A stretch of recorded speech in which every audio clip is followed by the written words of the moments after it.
Welcome to today's Talk with Erika. I'm Erika Del Sordo, your host. Thank you so much for joining me. I've got another special guest today. Remember to subscribe using that right corner there. You see the subscribe button. Please subscribe to today's Talk with Erika on YouTube. Now, with me today is John Kuykendall. He launched GulfCoast Financial Services in 1992 in Bradenton, Florida, before relocating to Lake City in 1994. Now located in historic downtown Lake City, John continues to develop his growing firm as a registered investment advisor. Please welcome CEO and founder of GulfCoast Financial Services, John G. Kuykendall. Welcome. Thank you, Erika. That was quite an introduction. I like it. I love having someone especially like you on the show. This means a whole lot, especially in the times that we're in. Now, remember, I do a few things. One of those things is I'm a realtor as well. And so a lot of financial issues going on affect me professionally as a realtor. So I can't wait to delve into this. Well, I spent 20 years in banking, financing real estate. So I'm pretty familiar with that also. So. Oh, well, let's dive right in. I love it. You're truly, you're just an expert, which is wonderful. So I was reading up on the firm, and I've seen Gulf Coast, of course, living in Lake City here with you. What does it mean to be a holistic firm? Typically, when people hear holistic, they're not thinking the same thing, I bet. So talk to me about a holistic firm. Well, what we mean is we dive into the whole client. So what we want to do is we want to be everything and all things to that client. So we will do financial planning, we will do tax planning, Medicare planning, Social Security planning, and anything else they need, we'll handle it and take care of it for them. I one time bought a car on the internet for a client. Of course, he paid for it, but I arranged the price for him. I like that. Well, he didn't know how to use the internet, and so he wanted to surprise his wife. And so I got on the internet, found the car, got him the best deal I could get. We had 6 dealers bidding for it. And it was just something that we did for a client because we like to take care of our clients. And I want to be the last stop when they have a question. I want to be able to answer it and do it for them. I really like that. That's what makes you the best. You go above and beyond. And I'm going to remember that story. All right, let's get into the nuts and bolts now. What everyone wants to know. What on earth happened with Silicon Valley? What happened to that bank? Well, having been in banking in 20 years, and I actually was a bank president for 15 of those, they did everything wrong. The regulators supposedly are supposed to be watching over a bank and making sure that its investments are sound. And that's why we have examinations to go in and research the bank.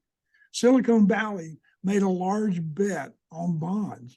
So they had a tremendous amount of bonds, 350 million or billion in bonds that they had purchased at a 3.5% interest rate. And also they had bought a lot of Bitcoins. Well, that as interest rates started rising, the stock market started going off, Bitcoins lost a tremendous amount of value. And those bonds that they held weren't worth what they were before, because they would be worth at maturity, but not until maturity. So as the rumors got out that there was some trouble, there was this quasi run on the bank. And a run means that depositors are asking for their money. And, the bank doesn't have all that money in the vault. They keep a small amount of money, mainly for the tellers and to handle transactions. And then all the other money is sent to the Federal Reserve and it is invested, or they invested in bonds and the other real estate, as you know. So this was just a case of a bad investments, bad decisions by management, and really misrunning the bank. Wow. So then I started researching about impacting clients who are managed by GCFS. Is that collections? Does that have to do with collections, I presume? Yeah, I'm really not familiar with that, so I can't really talk too much on that. The FDIC, they're FDIC insured, and they're also, if they're a national bank, they're by the Treasury Department. They're regulated by them. And so when we have a bank back in the 80s, when the savings and loan crisis, we developed the Resolution Thrift Corp, which would go in and take over the banks and then sell the assets. Now, if you followed the paper, The Silicon Valley Bank is now gone. They sold all their assets to other banks, and the Federal Reserve has picked up a lot of the bonds. So every investor was taken care of, and everybody was handled, even though there was a lot of money over and above the 250,000 that we have a requirement to handle.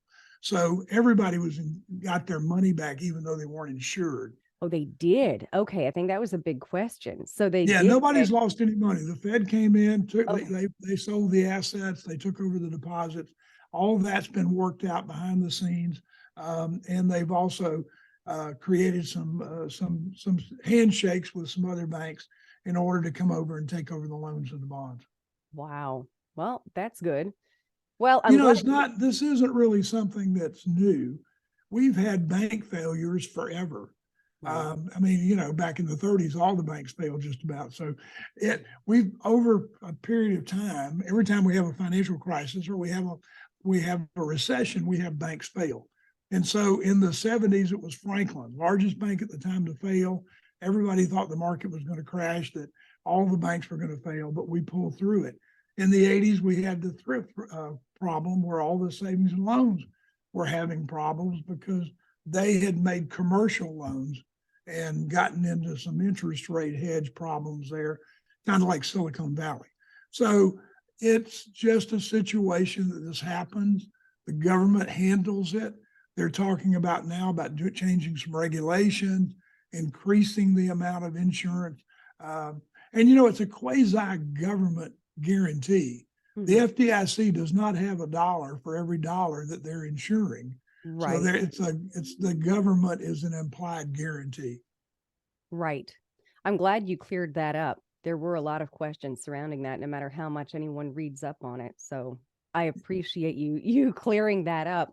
I think banking, even like you said, this is not the first time it's happened, but for some reason, it seems like it's the biggest thing to hit the news. And there was so much speculation there. I think banking is not going to be as we know it anymore. They're going to be changing a lot of things. And so it's not really new, but it's just something that hit us at a time when we're looking at, you know, in real estate, people are freaking out over these interest rates at 8%. Well, we saw those in the 80s. That's also not anything new. But when you've done a huge jump from 3% to 8% in just a span of a year or two, people are in shock. Yeah. Well, you know, I bought my first house in 1968, and our interest rate was 8.5%. Wow. And I bought a house in 71. The interest rate was 8.5%. I bought a house in 74. The interest rate was 8.5%. Mm-hmm. When I moved to Lake City in 94, the interest rate was 7.75%.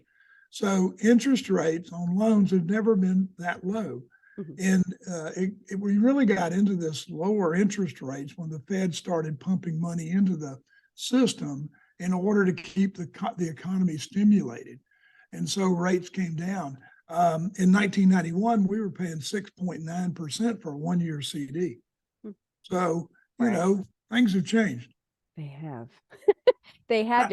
Speaking of changing, I'm not really well versed in the Bitcoin and the Litecoin, and I was noticing that you deal with Litecoin. Is it? What is that? We don't deal in that. I don't know what that is. No. Okay. Bitcoins I don't deal in either. Bitcoins are, you know, you have this passbook, and your passbook is your passbook. It's virtual, and it has a password. And if you lose the password, you lose your wallet. Fun times. Yeah. I see now what's happened in the past with a few of these stories where people have lost their passwords, and that's happened. Now that makes sense. Because they can't access the wallet. Nobody else has the password. That's what keeps it secure. Now, you know, one country, I can't remember the name of it right now, actually, one of the smaller countries actually started using Bitcoins as their currency. And that has ended up being a failure. So eventually we will probably have some kind of electronic money. I mean, that's where we're headed, where, you know, very few people carry cash anymore. Most people, all the younger generation, my daughters and my sons use credit cards and debit cards. And, you know, that's just the way we go now. Mm-hmm. And if I ask them to, if we go somewhere where we have to pay cash to get in, they ask me, so you got some cash? Because they don't have any. So it's just a different society. Yeah. Banking will be changing more rapidly. Probably banking's been less changed than anything that's happened. I mean, we've gone from unit banks to branches to now these national banks where, you don't have to have a charter.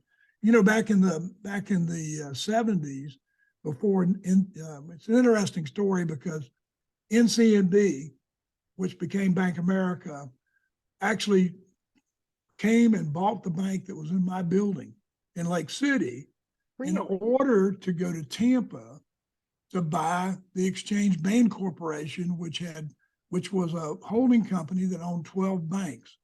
And we had banks in 11 counties. Wow. And I was president of one of those banks.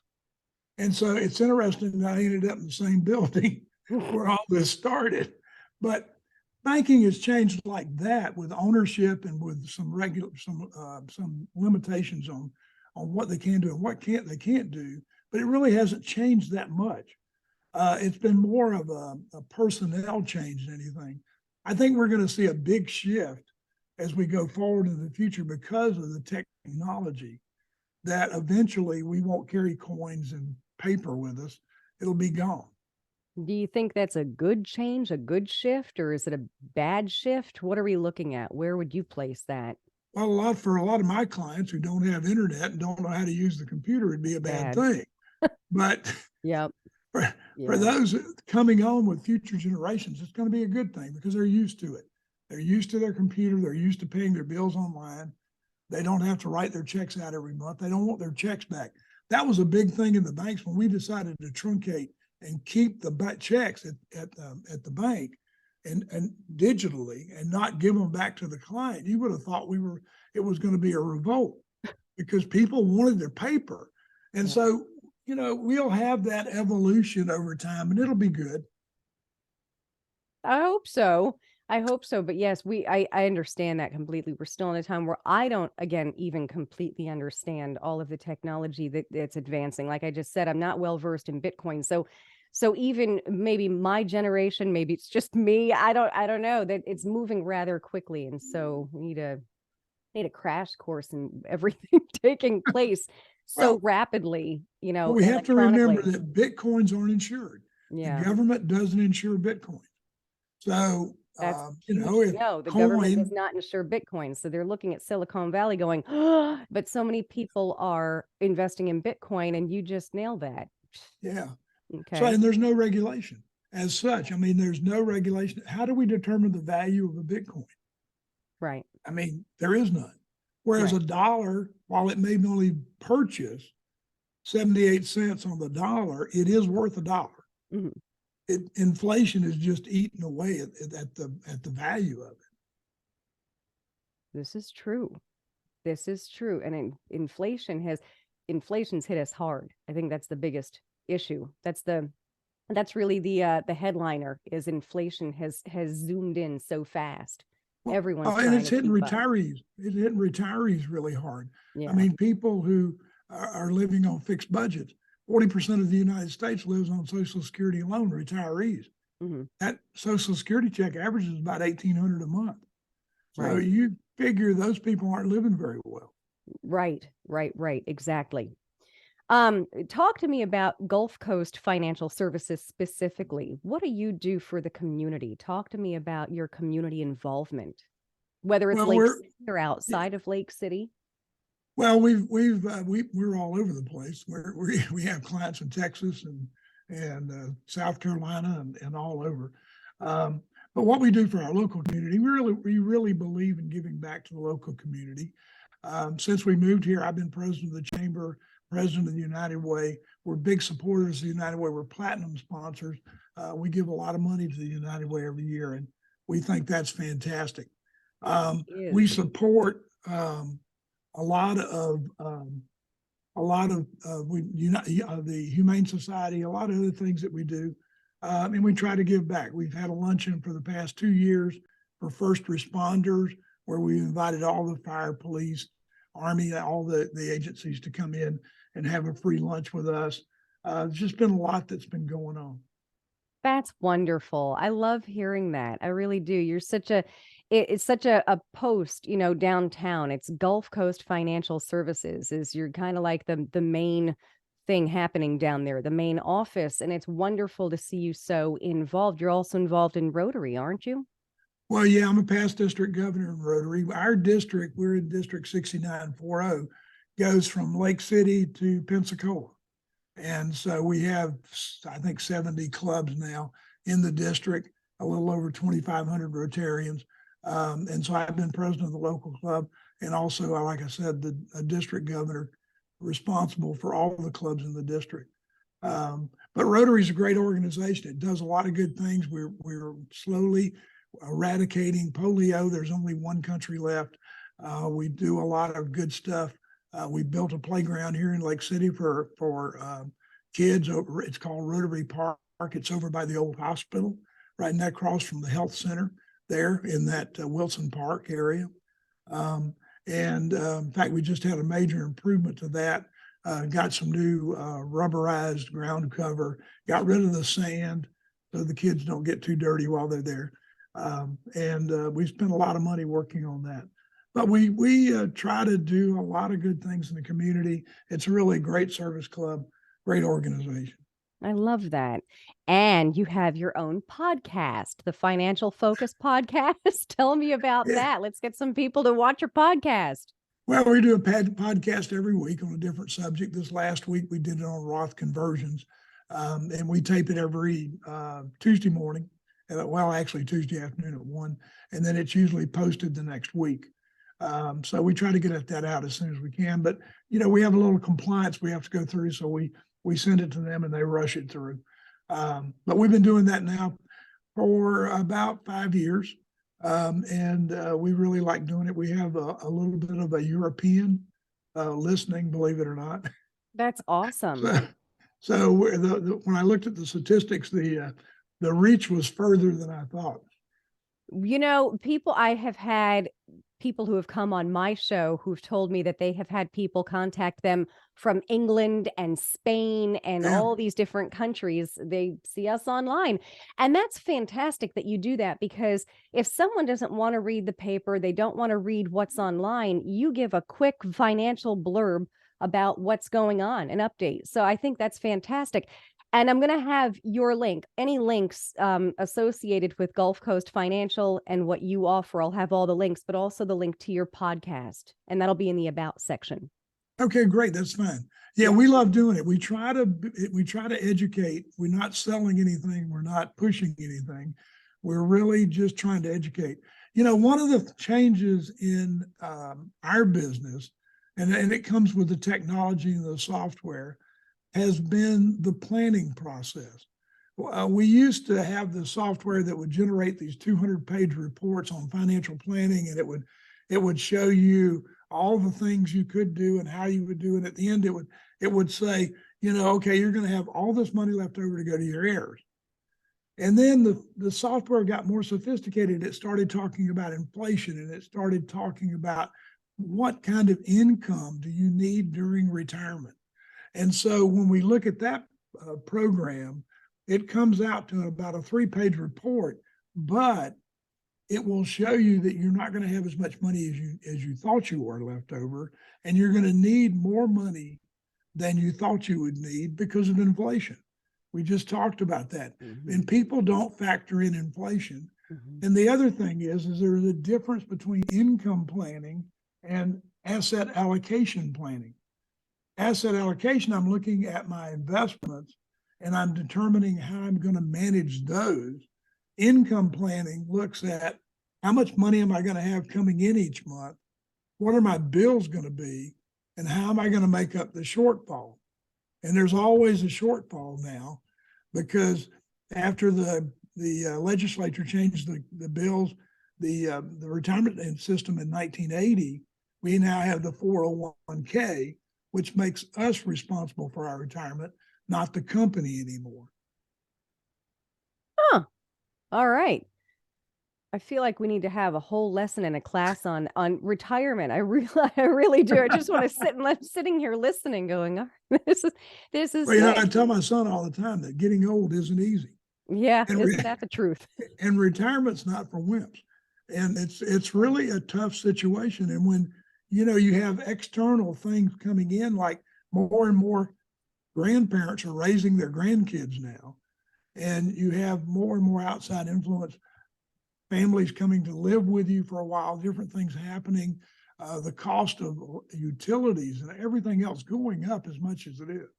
It's And just, I want to interject, you never know when an emergency arises. You that's got to right. have savings for that. You never know when it's all going to hit the fan and you need even more than you thought. Well, you'd be surprised at the number of people that don't have savings and don't have a savings account to fall back on whenever something bad happens. They think they'll just take it out of their accounts. And, for the last year and then going into this year so far, if you've been pulling money out of your retirement accounts, your 401k and your deferred accounts, and even your own assets, you're pulling those out while they're down and you're losing even more money. And so it just makes it that much harder to come back. So it's a complicated situation. We try to make it easy, but I'm really excited and glad that we've finally come to some kind of what I consider to be informational retirement income planning. Mm-hmm. I like that. Now, I assume your website explains some of this. Do you have anywhere that people can find retirement paraphernalia where they can read up? Go ahead and give me your website address so we can post that here and people can go ahead and click on it and contact you if they need to. Sure. Our website is www.gulfcoastfinancial.net. .com was gone when I started, so I had to go to .net. I So, like it. it was just what happened. And on that website, there's a checklist that you can pull off. It'll help you actually figure out what your monthly income is. There's some budgeting items on there. And there's a lot of other things. We just passed the Secure Act 2.0, December 31st of 2022. The government changed a lot of retirement planning and retirement. And so a lot of stuff will be, a lot of different things will happen to your company 401k because of these changes. And also, based on your age, you may not have to take money out of your retirement accounts until age 75. We also have some information on our website about that and all the changes that were taking place. Oh, wow. Okay. You offer a whole lot on there. That's fantastic. That's wonderful. Well, we have a full-time marketing person who's great, and she Good. does a really good job of taking care of our website Good. and making sure that we're current, and also doing a lot of our social media. So we're on Facebook, Twitter. I've written a book. We've got another one that's in editing right now. We'll come out with our second book. So we try. I love that. Again, I'll have all of your links all over the place so folks can find you on any social media, the website, your podcast. And I didn't even know you wrote a book. That's new for me today. So I'll have that up as well where people can find your book. That's wonderful that you're writing number 2. Yeah, it's Like been that. written. We're just making the edits to it now, and hopefully it'll Good. be published within the next month or two. That's really fantastic. Thank you so much for all that you do because so many people have so many questions. Some don't, but you know what? More do than don't.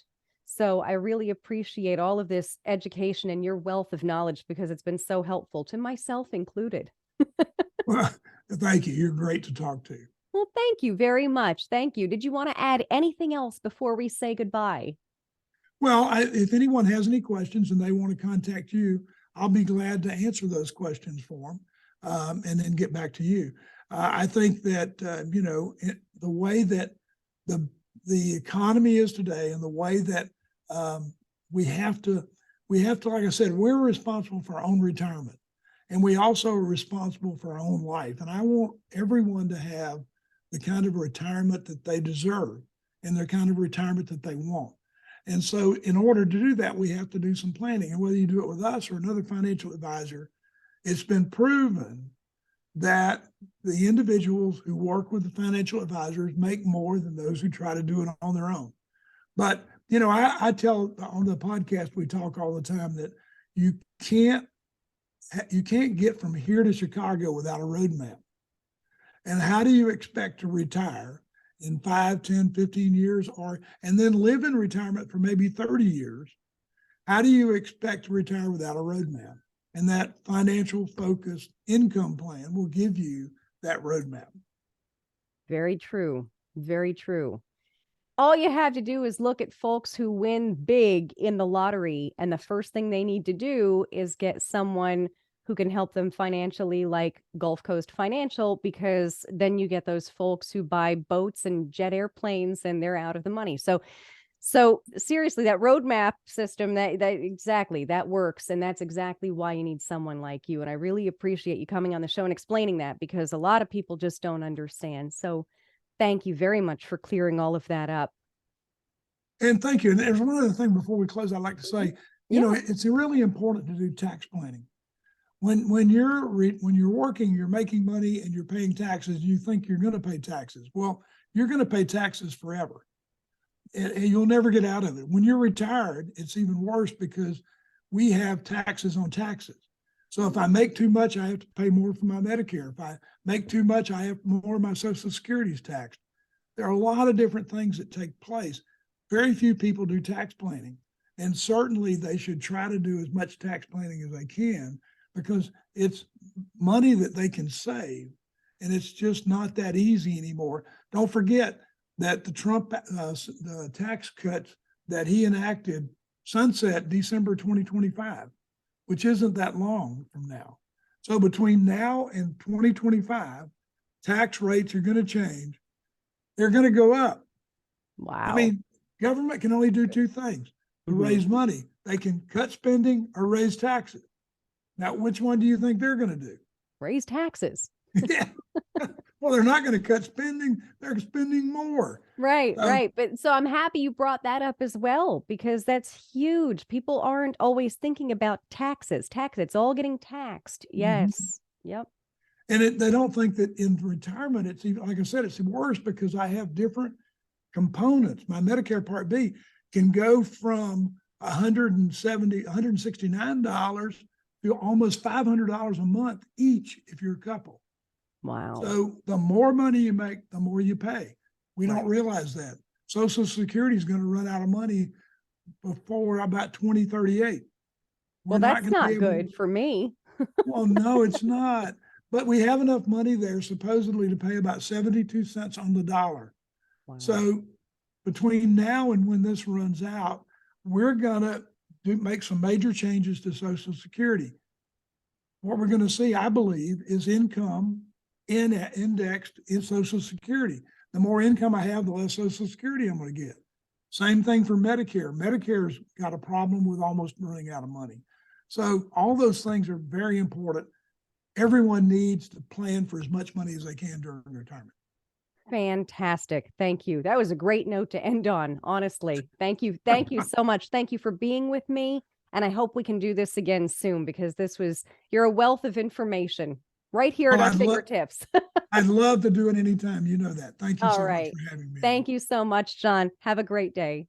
You too. Bye-bye. Past performance is not indicative of future results. All investing involves risk, and investment decisions should be based on your own goals, time horizon, and tolerance for risk. Due to various factors, including changing market conditions and/or applicable laws, the content may no longer be reflective of current opinions or positions. John G. Kuykendall is registered with and securities offered through Kovac Securities, Inc., member FINRA SIPC, 6451 North Federal Highway, Suite 1201, Fort Lauderdale, Florida, 33308, 954-782-4771. Advisory services are offered through GulfCoast Financial Services, Inc., a registered investment advisor in Florida. GulfCoast Financial Services, Inc. is not affiliated with Kovac Securities, Inc. or Kovac Advisors, Inc. Thank you for listening to today's talk with Erika. Join us next week for a brand new show. Please subscribe to all of Erika's audio and video platforms. And remember to visit todaystalkwitherika.com for all show content, blogs, social media channels, and more. Hey, thanks for listening and watching.